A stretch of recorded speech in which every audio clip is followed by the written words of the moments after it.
Welcome to the Speaking Podcast. You can find all our episodes on speakingpodcast.com. We're also on BitChute and YouTube as Speaking Podcast. I also have the Awakening Podcast, the Learn Polish Podcast, the Meditation Podcast, and the Crypto Podcast, and all can be found on roycon.com.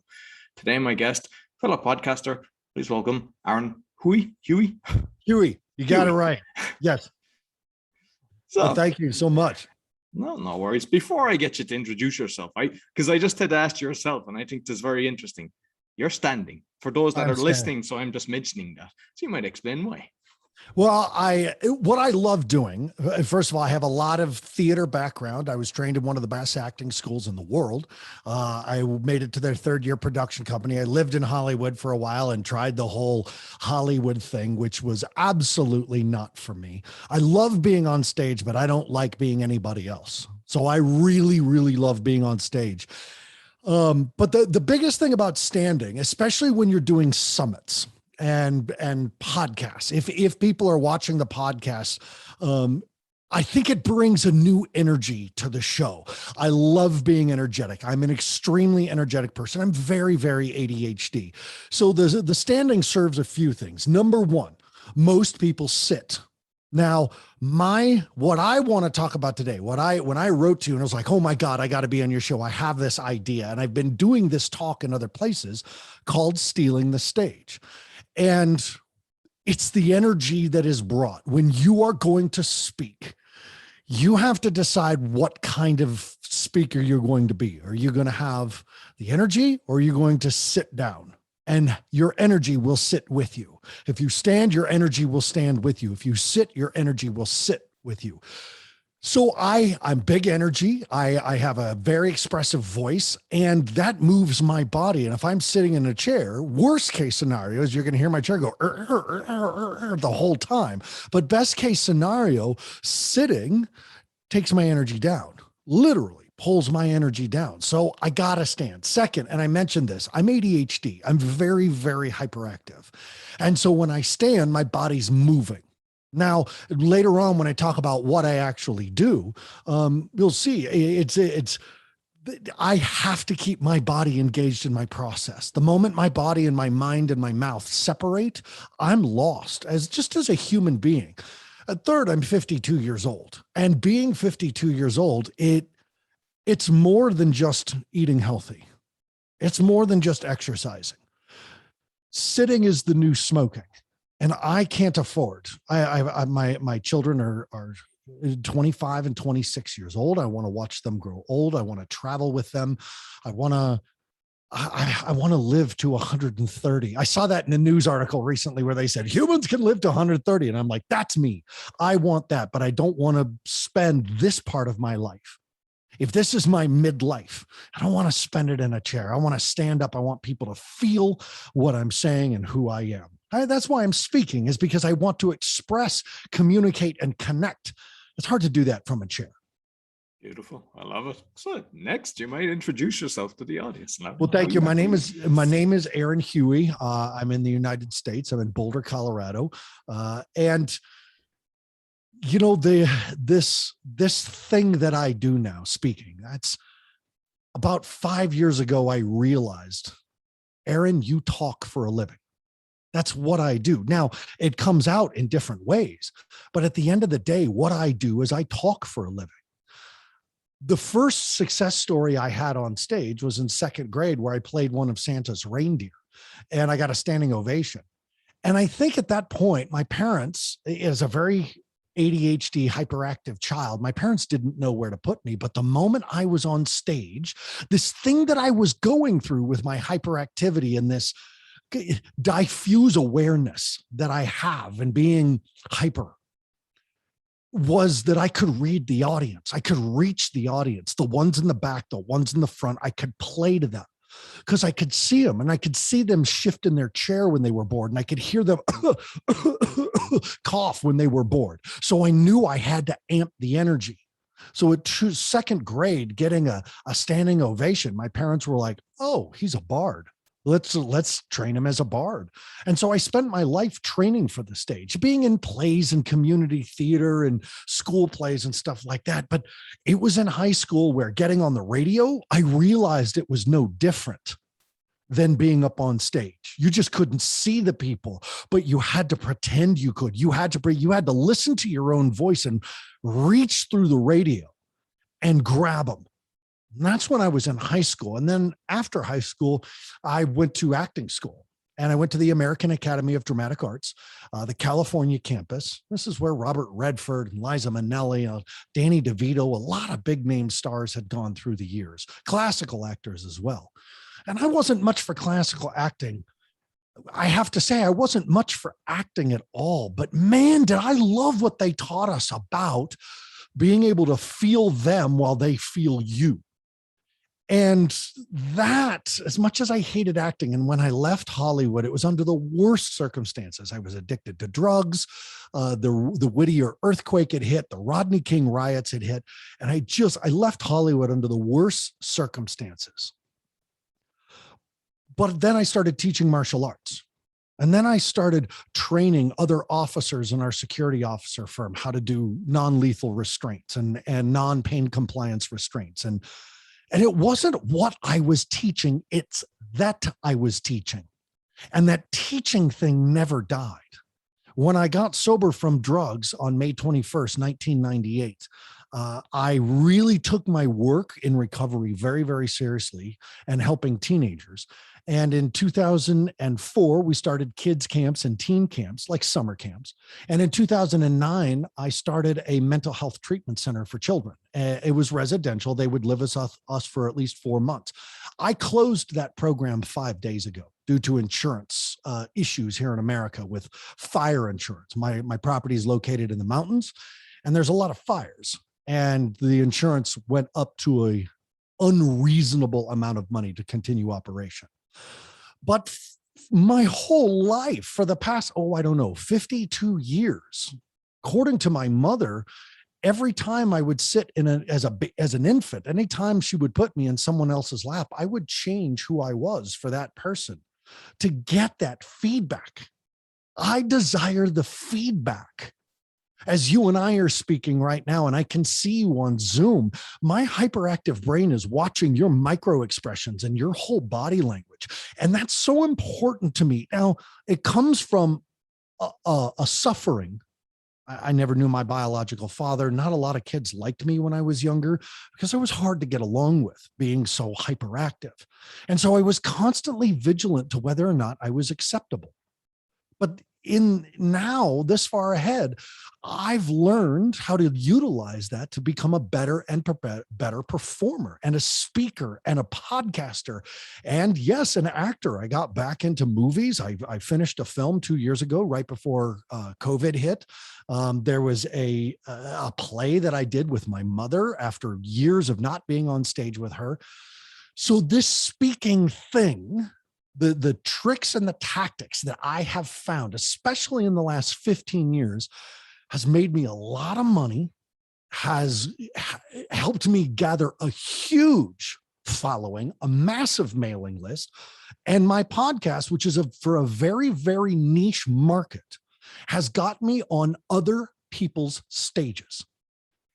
And I decided that I didn't want to create my own speaking events anymore. I wanted to get on other people's speaking events and steal their stage, not by selling better than they do. I actually very rarely sell things. I do fine financially with real estate, with my business.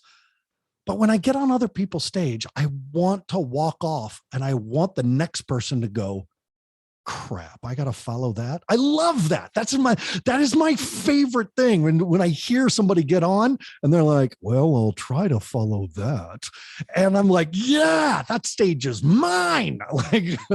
So that's the story, is that my whole life has been on stage, self-imposed and put on stage by others. But I love being myself on stage. And it has gotten me the biggest applause. And when you're an abandoned child, applause means something. Beautiful. Love it. And I love the energy as well. I mean, I can feel it bursting through. Isn't that amazing, Roy?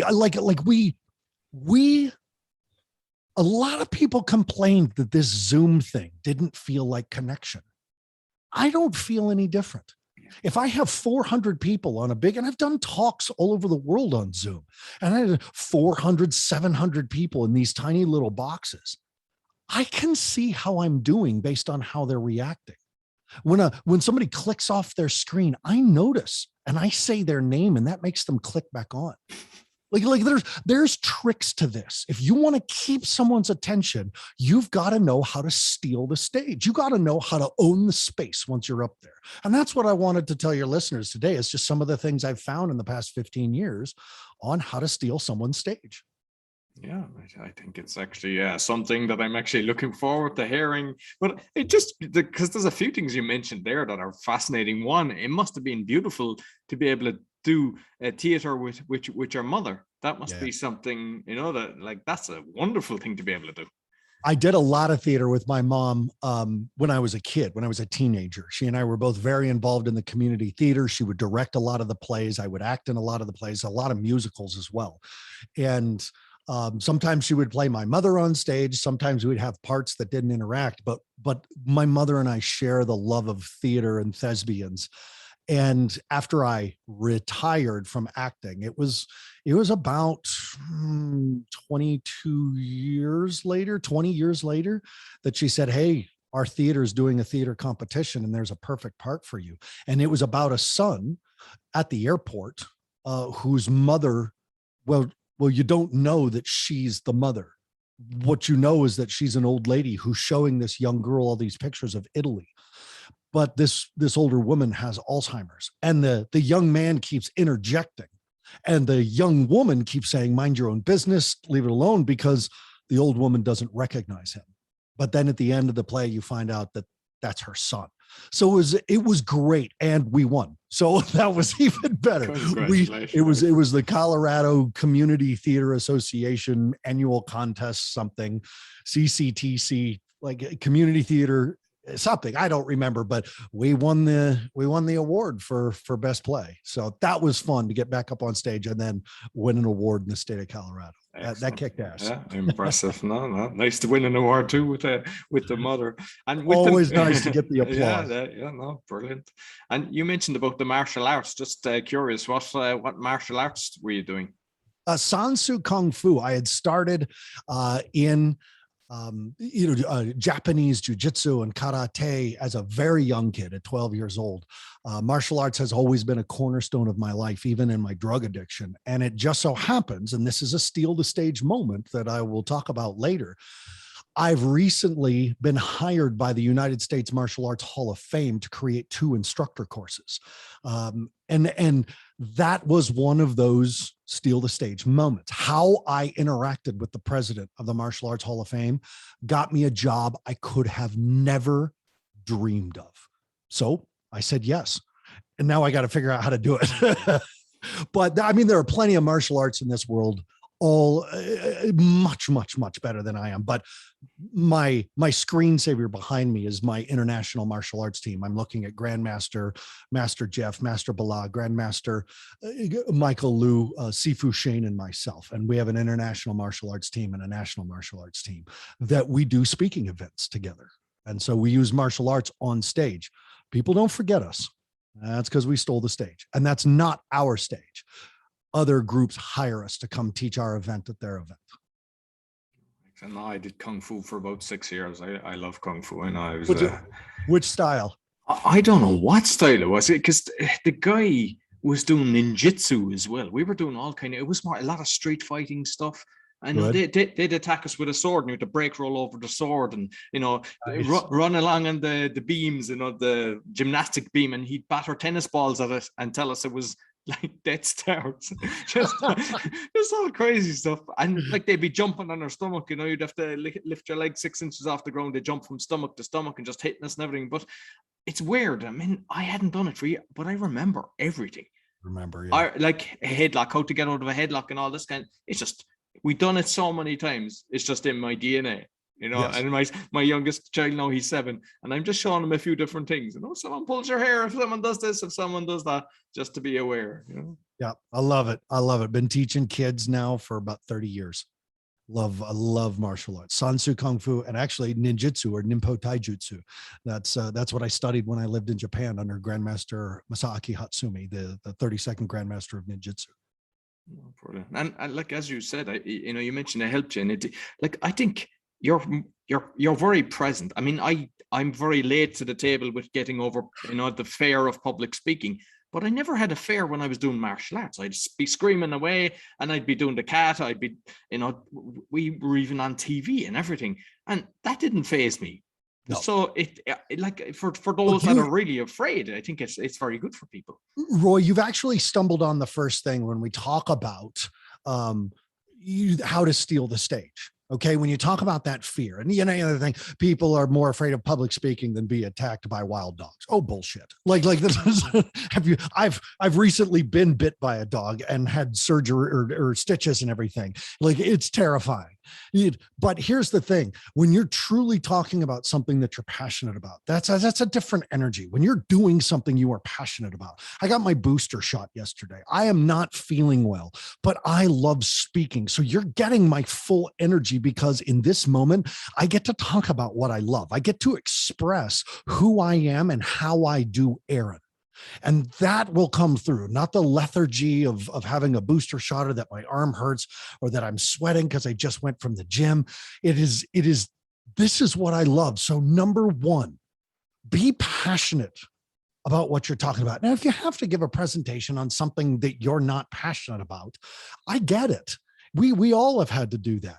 But then attach your passion to what you're doing. You can forget the audience is there. That is fine. And we can talk about tricks how, but if you're making your living podcasting or speaking, then make it your passion. Study it. Watch good orators. Watch presidents and prime ministers and world leaders who are tremendous speakers, who like Bill Clinton or hate Bill Clinton. Watch him talk. He's a phenomenal speaker. He knows how to present. Like, watch Dave Chappelle and watch how he moves his audience with his authenticity.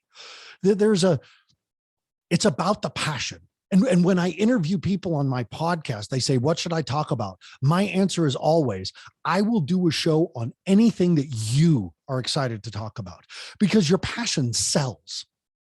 How much you know, I don't care how much you know until I know how much you care.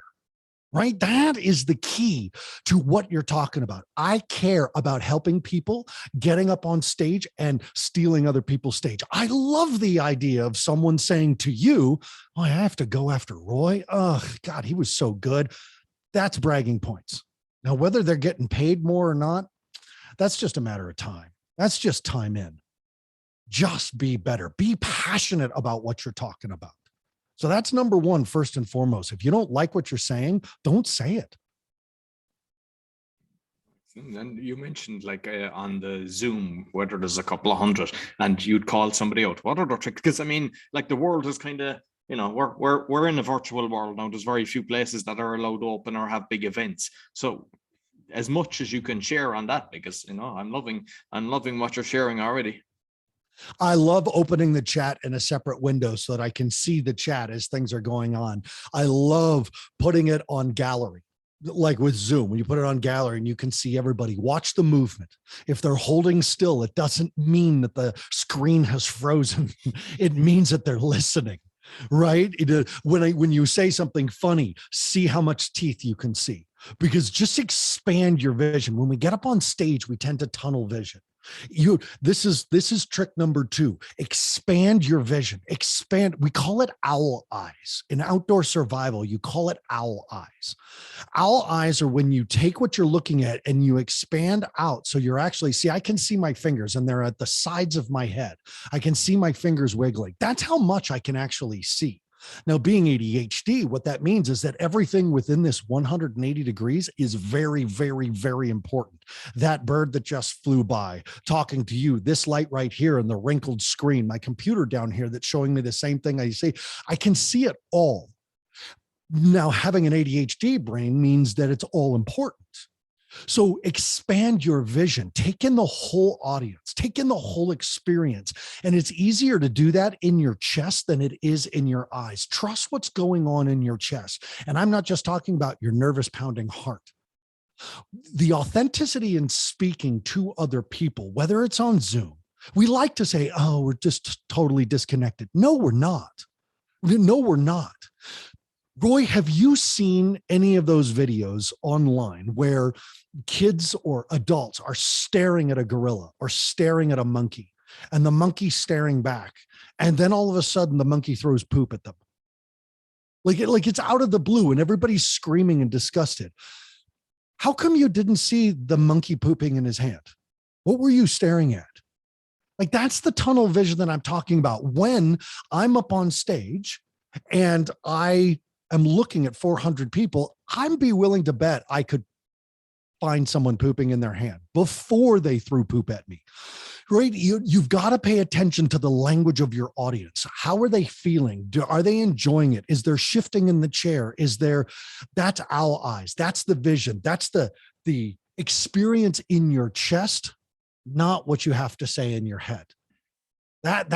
We miss the audience. If you have to give a presentation of numbers and facts to the audience, then you need to know if that audience is receiving it. You just standing up on stage and talking, they'll remember maybe 20% of what you say.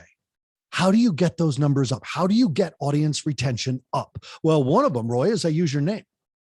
Right? The moment I know people's names, I call it out. If somebody goes blank on my screen and I say, Lynn, I hope you're still with us because you're my favorite person on this whole thing. Well, not my favorite. You're one of 300 favorite. Okay, you're all my favorite. I love everybody. And then you just keep talking, right? You have your little fill-in lines. And, somebody coughs in the audience, you go, dang COVID, and everybody laughs, or people get nervous, or some people don't know what to do. I want to keep you on the edge of what I'm saying. And there are tricks to that. One is using people's names. The second thing, Roy, is that I don't know if you've noticed how fast I talk. I keep the pace of my voice up because that keeps your listening up.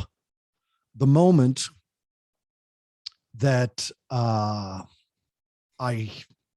I start talking like this, I've lost you. So you got to keep the pace of your voice up. You got to keep a tempo. You want them sweating by the time you're done with your conversation. I always sweat on stage, so I dress for sweating. Right? When I turn this nice light shirt that I'm wearing, when I turn around at the end of our talk, you'll see sweat lines because I always sweat because I'm moving, I'm standing, I'm moving my arms, I'm talking fast. My brain's going a million miles an hour. And you know what I'm not doing? I'm not using a PowerPoint. PowerPoint presentations are dead. Do not use PowerPoints. When the moment there's a screen behind you and you're putting charts up on the wall, this is what happens. Okay. And I look at my PowerPoint control. Okay. If you see on this, hang on a second. I'm sorry. Next screen. Come on, change. Okay. Next screen. Oh, no, go back. How does this thing, okay, here we go. If you see up on this screen, and I'm not looking at you, I'm actually looking at my screen. And I'm more focused on this PowerPoint controller than I am my audience. And I want them to learn my numbers. Roy, if I want you to learn my numbers, I need to memorize those numbers or write them down on a piece of paper in front of me.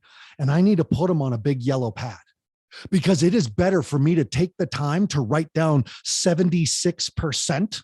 When I'm saying 70%, 76% of all people make up statistics on the fly, and I write down the big number 76, you're going to remember 76 because I told you, and then you saw me write it down. And then, Roy, I'm going to take the next level and I'm going to say, what percent? And I'm going to point at my sign.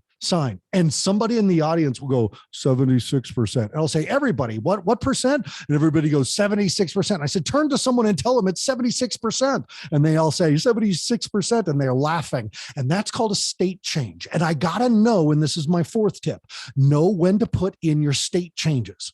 Know when it's time to throw in a terrible joke. Know when it's time to take them on an emotional up or down. And that's number 5, the roller coaster. The state changes when I recognize that my audience is coughing or shifting in their chair. I need to change their state of mind because they're starting to get bored. And if they get bored, they don't remember me. I don't steal the stage.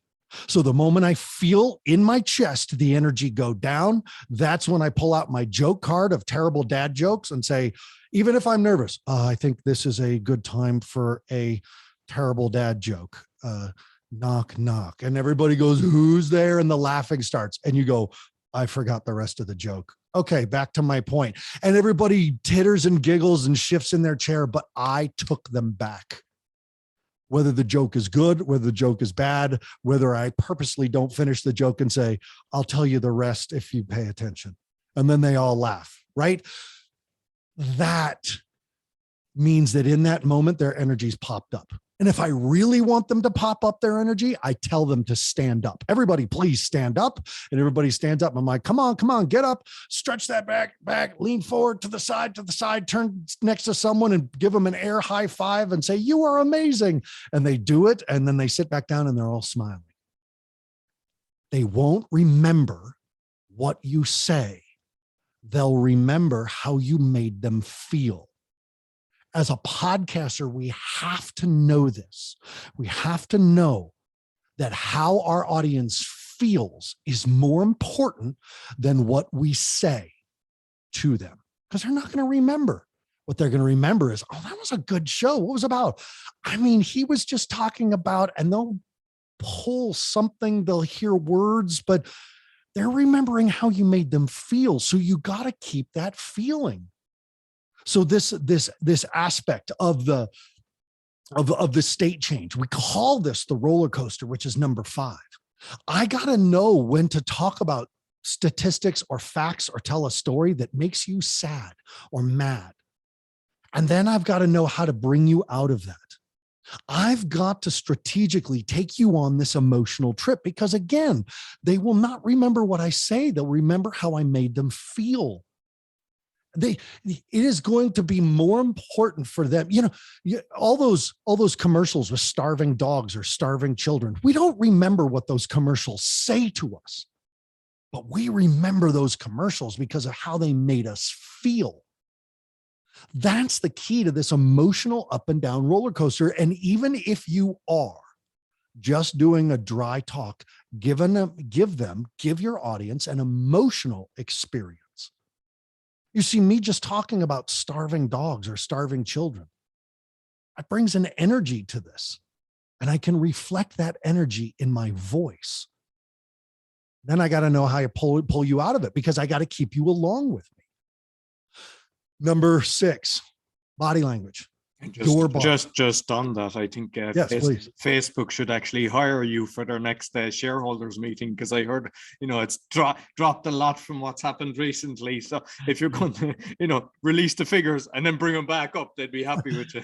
How are you going to bring them back up? $8 billion lost because of the outage and what's been going on. But Facebook can afford it, right? Exactly. So this steal the stage experience is you recognizing very clearly this. It's not about your content.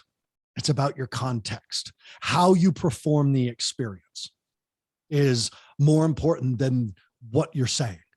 And I know people don't want to believe that, especially very, very smart people. See, this is where I have an advantage. I'm not very, very smart. Very, very smart people. I just won an award out in Vegas, top 100 innovators of healthcare. And on that stage, doctor after scientist after entrepreneur got up on stage. And once they got their award, they got to give a little 5-minute presentation.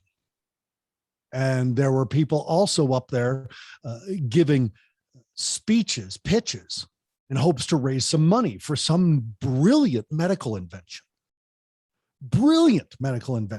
Things that can prove to insurance companies that mental health, it changes the brain chemistry. So the insurance companies have to pay. Like brilliant inventions. They were so boring because they thought everybody cared about the facts. And I don't care which parts of the brain are firing. I care about what everybody who's going to use this for, so that these damn insurance companies pay the bills, because that's why we have insurance. Well, at least in America, we pay out to these insurance companies every single paycheck so that if something happens to us, they help us. That's their damn job, but they don't. They refuse, they deny. And this tone of my voice is what the audience is going to remember, not which parts of the brain show evidence of mental health treatment.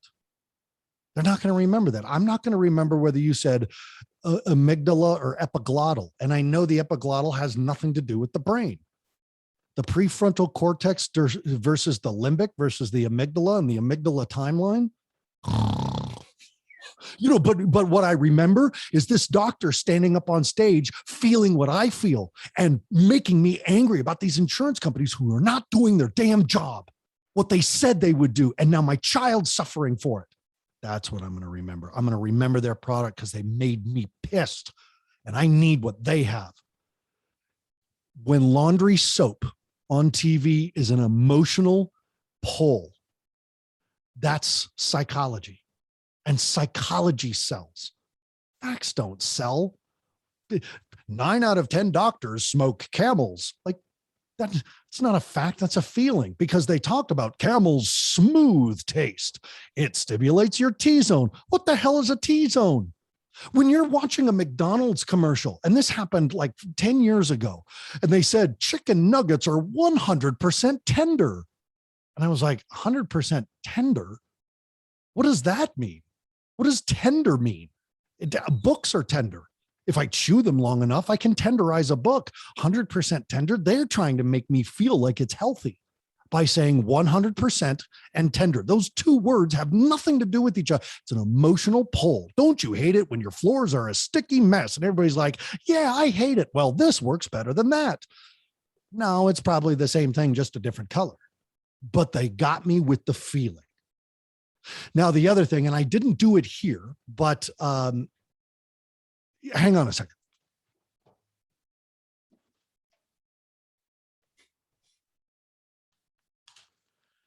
What I'm doing now is putting on a hat. And it is a fire hat with a siren on it. We call that peacocking. Peacocking is a way that you dress when you're on stage so that they remember you. I generally, Roy, when I get up on stage to talk, I wear a martial arts uniform because everybody else wears a suit and a tie. Everybody else wears a nice shirt, button-down shirt, nice pair of slacks, pointy shoes. You know, women dress very sharp, men dress very sharp. I get up on stage and I look like I could kick your ass. You'll remember. And I'm not going to go jump around, do martial arts, but if I want people to suddenly pay attention, if I need a state change, I'll teach them some Tai Chi, a very simple 4-step pattern that they can do later on at home, because I want them to remember. And when I walk up on stage in martial arts, they remember. When I went up on stage in Vegas to accept my award, after listening to doctor after scientist after expert bore the audience to tears, I got up on stage in jeans and a t-shirt, and my t-shirt said Beyond Risk and Back. And when I held my award in my hand, I threw up the heavy metal horns.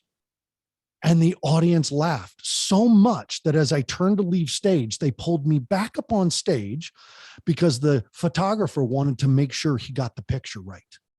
And they took my picture again. And afterwards, in the hallway, there was a line of people wanting to talk to me. What do? I coach parents. I run a podcast, have a healthcare facility. Some of these people are inventing life-changing, life-saving things, electrical, emotional, new chemical discoveries, but I had the line. Why? Because this statement is the ultimate in peacocking. Who dares wins. right? That's the words of the British Special Forces. It's an old, I believe it's a Roman term. Like that is a saying that has been around for eons. Who dares wins. If you're afraid of standing out, you don't belong on a stage. When you get up, even if you just have one note card with the facts, why are they going to remember your facts? Because 1,000 other people are getting up to talk. This fire hat with the siren on it was just sent to me by a friend who I've been on stage with for 15 years. But see, when my mom asked me what I wanted to be when I grew up, I told her a fire truck. That's what I want to be when I grew up. I wanted to be a fire truck because they were loud and everybody looks. And what are they doing? They're on their way to help somebody. So he bought me this little fire hat. Am I going to wear it up on stage? Oh, you bet. Do I look absolutely ridiculous in it? Yes. And you know what I'm going to do? I'm going to wear it on stage. I'm going to make the audience laugh. And then I'm going to talk about teen suicide.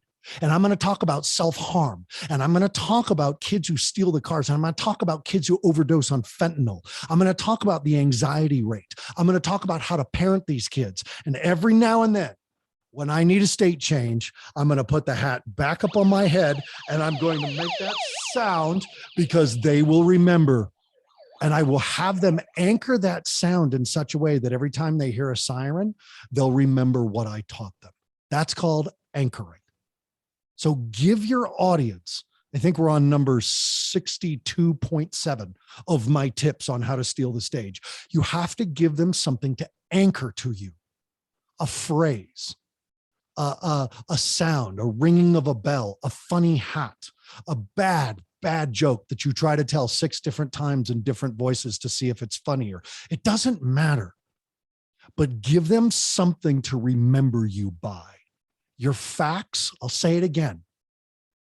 They don't care how much you know until they know how much you care. Podcasting is the last and final free radio we have. We are not told what to say or how to say it. So God damn it, say something important and make them listen. Beautiful, love it. And unfortunately, they're censoring podcasts as well, because I do a weekly show with one of my friends, because we're exposing corruption and fraud. And he's on Anchor, which is owned by Spotify. They just deplatformed and said, you go against our guidelines. And I mean, he'd be like me, we'd have a lot of doctors on and everything.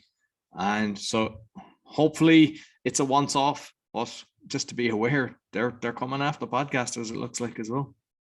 Then it's all going to depend on who's hosting us, because at the end of the day, we can build our own damn websites and do our own guerrilla marketing. But if they're coming after podcasts, then by God, podcasters who are listening right now, we are the last free radio. You talk about what you need to talk about. You say what needs to be said. I don't care which side of the platform you are on.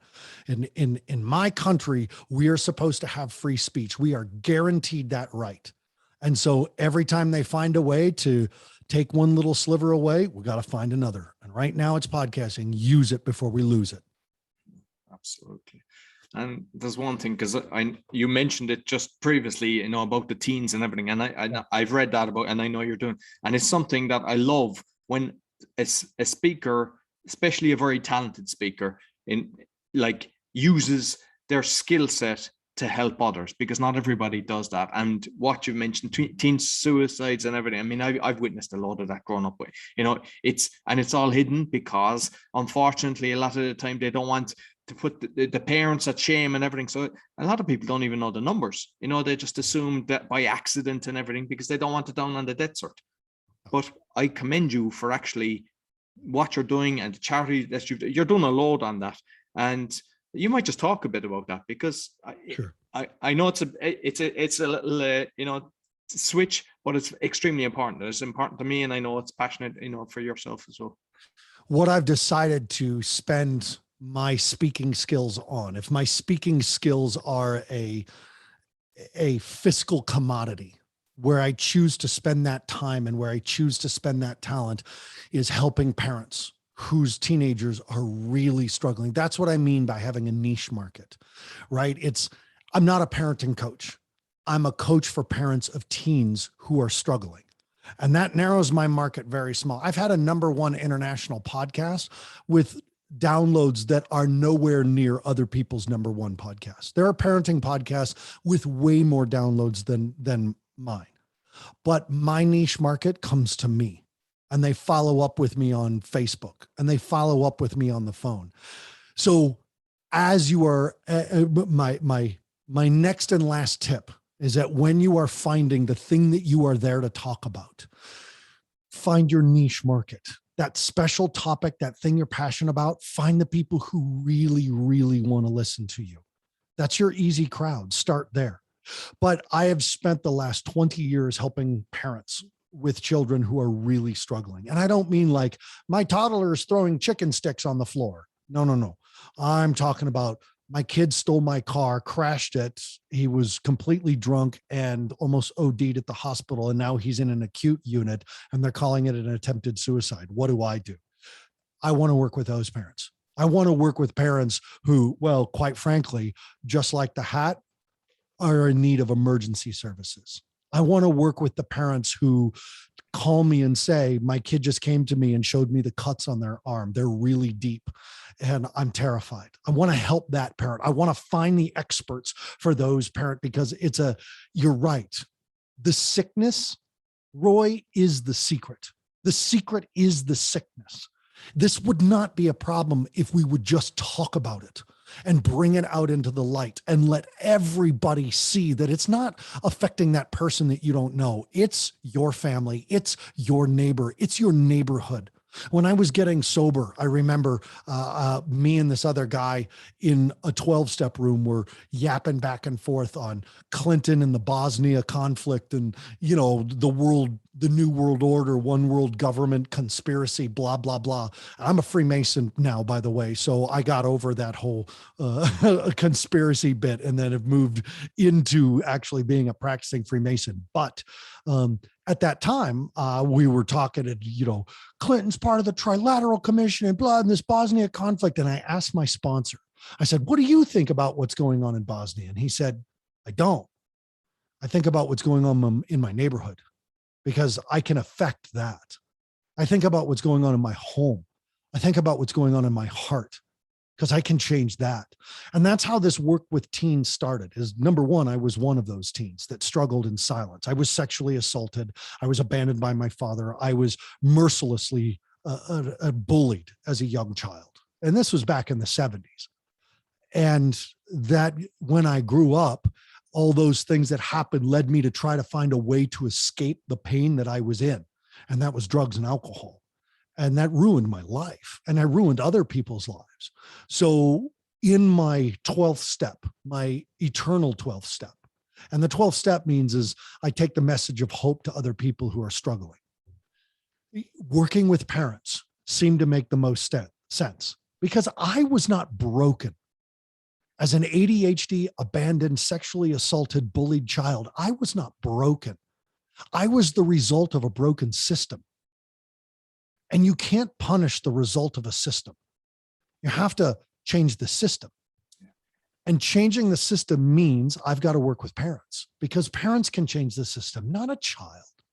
But children are suffering. Families are suffering. So you've got to intervene with everybody.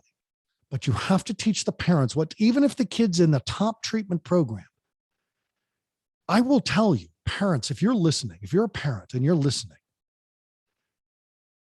in the 12 years of owning and running the top performing treatment center in America, I can easily tell you this. It wasn't the work we did with kids. We did great work with kids. It was the work we did with parents that made our success. The successful home is going to come from parents changing. And so I took this thing that I do well, which is talk, which is hold attention, which is use charisma, which is get up on stage and act like a fool and wear a shiny firefighter hat with an obnoxious siren on top. Because I want parents to listen to the experts. For 20 years, I have been learning from the experts of child psychology, and I interview them on my podcast. But it's not just for me. We have to give this information to parents, and I'm the person for that information. I can hear it and I can teach it. Even if I only hear it once, I will remember it forever if I teach it. You see, Roy, that's how I learn. If I watch a YouTube video on how to build a van into a camper, I don't know what I'm looking at until I've taught someone how to build a van into a camper, and then I'll never forget. So I've made it my life to teach so that I could learn what I want to learn. I wanted to learn outdoor survival, so I taught it. I wanted to learn martial arts, so I taught it. I wanted to learn how to be a good father, so I taught it. That's how I learn. That's a mode of learning. I'm not good at memorizing facts. I'm good at communicating experiences. And so I want to communicate to parents the experience of hope, even when they think their child's going to die. So that's my work. My podcast is called Beyond Risk and Back. Beyond Risk and Back. You can get it anywhere unless Spotify bans it, which I don't think they will. But if this is coming, thank you for the heads up. If this is coming, I'm going to be prepared. But you can find it on Podbean, on iTunes, on Apple Podcasts. You can find it anywhere. It's called Beyond Risk and Back. Every week on Thursdays, I release an episode so that you can get the help you need if you are a parent struggling with your teenager. I have a free Facebook page called Parenting Teens That Struggle. It's a private group. It's moderated by me. I have 1,500 parents on there that are going through hell with their kids. And now we have a safe place for them to go through hell. And we're going to go through it together, and we're going to come out into heaven. And then the third thing is I have an app of everything I have ever taught parents. It's all high quality film, and it's 56 classes of parenting courses. And right now it's $36 because I want every parent to have access to the information. And that's on brabapp.com, BRAB for Beyond Risk and Back, brabapp.com, BRABAPP.com. Excellent. And because I know I could talk to you for a few hours. I think I actually have to get you back because I know you've got so much information. So how can people get in contact with you? I put them links, but have you got a website as well that they can get you? I would like people to not go to my website so they don't feel that I'm selling to them. I would like them to go to the podcast, Beyond Risk and Back, or the free Facebook page and just get support first. Just come and be supported by me first before we try to make a financial transaction. Come get to know, like, and trust the work I do before you pay me. But people hire me as a coach. People hire me as a consultant for their families. The app you can buy where I teach you what to do as a parent on Brab app. But come to Parenting Teens That Struggle. If you're one of my parents, go there, get loved up, get the support you want and need, get some questions answered by me and other people who have gone through it. Start there. Start with feeling supported. Excellent. And I'll make sure I'll put all the links in the podcast description. Listen, I really enjoyed our conversation. And I'm serious, I have to get you back because there was so many tips that you've shared, but I love what you're doing because it's important. So well, thank you very much. I'm happy to always come back. I really appreciate the opportunity, Roy. And I pity anybody who has to follow me. No, well, thankfully she won't have heard it, but I don't think it'll be as energetic. Awesome. Thank you very much. So that's all for the Speaking Podcast. You can find all our episodes on speakingpodcast.com or on BitChute and YouTube. Be sure to give us a thumbs up, 5-star rating, and a review. It all helps. Until next week, take care.